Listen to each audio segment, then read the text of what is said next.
UFC में बहुत बड़ा चेंज आ सकता है क्योंकि रिसेंटली कंफर्म रिपोर्ट्स आई हैं कि next week unified rules of MMA को लेकर एक मीटिंग को बिठाया जाएगा जहां पर दो सबसे कंट्रोवर्शियल रूल्स को डिस्कस किया जाएगा। उन रूल्स को मॉडिफाई करने के लिए प्रपोज किया जाएगा और अगर उस मीटिंग में मेजॉरिटी वोट्स आ जाते हैं रूल्स को मॉडिफाई करने के लिए तो फिर यूएफसी चेंज होने वाली है। तो काफी टाइम से ग्राउंडेड ओपोनेंट को लेकर एक कंट्रोवर्सी चल रही है कि एक ग्राउंडेड ओपोनेंट को कैसे प्रॉपर्ली डिफाइन करें ताकि जब उसका ओपोनेंट नी को थ्रो करे तो ये चीज क्लियर हो जाए कि वो जो नी थ्रो की है वो लीगल है या फिर इलीगल नहीं है। अब ये जो ग्रे एरिया है इसकी और ज्यादा टॉक्स होने लग पड़ी जब रिसेंटली आर्नल्ड एलन और मोव्जा रिवलॉइव की फाइट हुई। उन दोनों की फाइट में एक मूवमेंट आती है जहां पर आर्नल्ड एलन मोव्जा रिवलॉइव को नीज थ्रो करता है बट रेफरी को ऐसा लगता है कि वो नीज इलीगल नीज थी। बट एक्चुअली में अभी तक जो हमारे पास रूल्स अवेलेबल है उनको देखने के बाद ये बोल सकते हैं कि आर्नल्ड एलन की वो सारी नीज लीगल नीज थी। बट उधर एक प्रॉब्लम आई जहां पर डैनियल कॉमी का ये कहना था कि आर्नल्ड एलन अपने बॉडी लॉक से मोव्जा रिवलॉइव की बॉडी को ऊपर कर रहा था जिसकी वजह से जब नी लैंड हो रही थी तो मोव्जा रिवलॉइव का पूरा हैंड टच नहीं हो रहा था बल्कि उसकी फिंगर्स टच हो रही थी और इसीलिए उसके ओपिनियन में ये नीज इलीगल नीज थी।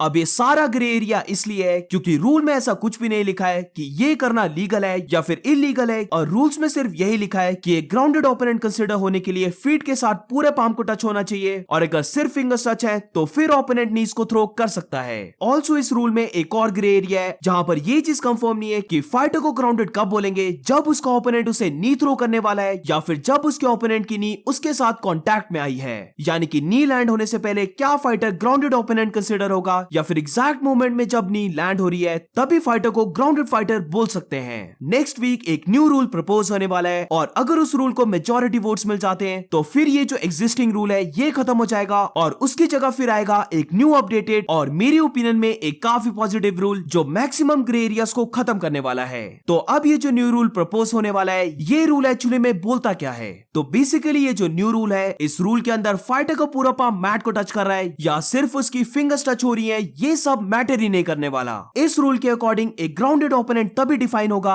अगर फाइटर के फीट, हैंड्स और अगर एक और चीज मैट के साथ टच हो रही है तभी वो ओपोनेंट एक ग्राउंडेड ओपोनेंट कंसीडर होने वाला है। सिंपल लैंग्वेज में अब सिर्फ हाथों से काम नहीं चलेगा। अगर फाइटर को एक ग्राउंडेड ओपोनेंट कंसीडर होना है तो फिर उसकी एल्बो होगी, नी होगी या फिर कोई और बॉडी पार्ट भी ग्राउंड में टच होना चाहिए। अब इस चीज का मैं एक क्लियर एग्जांपल दे सकता हूं और ये एग्जांपल है Eddie Alvarez versus Dustin Poirier की फाइट का। इन दोनों फाइटर्स की जो फर्स्ट फाइट हुई थी उधर एडी अल्वारेज ने डस्टिन पोरियर के ऊपर नीज को लैंड किया था बट पुराने रूल के अकॉर्डिंग वो नीज इलीगल नीज थी बट ये जो अब न्यू रूल प्रपोज होने वाला है इस रूल के अकॉर्डिंग लीगल नीज है। अब जैसे कि हम इस फोटो में देख सकते हैं जब एडी अल्वारेज ने नी को थ्रो किया है तो यहाँ पर डस्टिन पोरियर का हैंड मैट में टच हो रहा है बट न्यू रूल के अकॉर्डिंग ये नी एक लीगल नी होगी क्योंकि फीट और हैंड्स के अलावा डस्टिन पोरियर का इस इमेज में कोई और बॉडी पार्ट ग्राउंड में टच नहीं हो रहा है। बट यहीं पर अगर हम इस नी को देखें तो ये नी एक इलीगल नी हो जाएगी क्योंकि यहाँ पर डस्टिन पोरियर के 3 पॉइंट ऑफ कांटेक्ट हैं जहां पर उसके फीट मैट को टच हो रहे हैं, उसके हैंड्स मैट को टच हो रहे हैं बट इसी के साथ उसकी नी भी मैट को टच हो रही है। तो यहाँ पर डस्टिन पोरियर एक ग्राउंडेड ओपोनेंट कंसीडर होगा। अब इसी के साथ अगर हम पीटर यान की नी को देखें जो उसने एल्जमेन स्टर्लिंग पर लैंड की थी जहां पर एग्जिस्टिंग रूल के अकॉर्डिंग ये नी एक इलीगल नी थी और इसी की वजह से एल्जमेन स्टर्लिंग उस फाइट को जीत गया था। अब ये जो न्यू रूल प्रपोज होने वाला है यहाँ पर मुझे एक डाउट है कि अगर हम एल्जमेन स्टर्लिंग और पीटर यान की उस नी को देखें तो वहां पर एल्जमेन स्टर्लिंग का कोई भी हैंड टच नहीं हो रहा है, उसकी सिर्फ फीट और एक नी ग्राउंड में टच हो रही है। तो न्यू रूल जो प्रपोज होने वाला है उसके बारे में अभी तक जो इन्फॉर्मेशन है वहां पर इस चीज को अभी तक क्लैरिफाई नहीं किया है बट मैं अज्यूम कर रहा हूं कि ये जो एल्जमेन स्टर्लिंग को नी लैंड हुई थी इस नी को भी एक लीगल नी बोला जाएगा। टू बी ऑनेस्ट ये जो न्यू रूल है ये काफी कुछ चेंज कर देगा क्योंकि अब फाइटर्स अपने हाथ को मैट में रखकर ये नहीं बोल सकते कि वो एक ग्राउंडेड ओपोनेंट है और इससे जो उनका ओपोनेंट होगा उन्हें और ज्यादा चांस मिल जाएगा अपने आप को टेक डाउन से डिफेंड करने का। अब अगर सेकंड रूल की बात करें तो इस रूल में ज्यादा कुछ एक्सप्लेन करने वाला है नहीं बट ये जो सेकंड रूल प्रपोज होने वाला है ये रूल बेसिकली 12 to 6 एल्बोस वाला रूल है। तो जॉन जोन्स के करियर में एक सिंगल लॉस है और वो लॉस आया है जहां पर जॉन जोन्स 12 to 6 एल्बोस को थ्रो करता है यानी कि बेसिकली वर्टिकल एल्बोस को थ्रो करता है और इन एल्बोस की वजह से उसे डिस्क्वालीफाई कर दिया जाता है और उसके ओपोनेंट को विन मिल जाती है।